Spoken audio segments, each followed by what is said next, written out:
Alam mo ba, tong halaman na to? Oo, yun ang makahiya. Yun ang biglang tumitiklop kapag hinawakan mo. Pero, hindi lang basta-basta.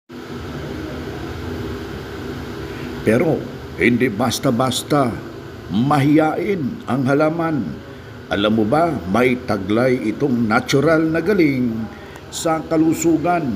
Ang dahon ng makaya ay kilala sa kakayahang magpababa ng lagnat, gamot sa sugat at magbibigay ginhawa sa ubo at hika. Nakakatulong din ito para sa may mga goiter.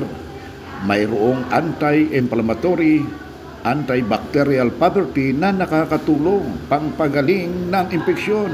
Kaya sa susunod na makikita mo yung makahiya, tandaan mo,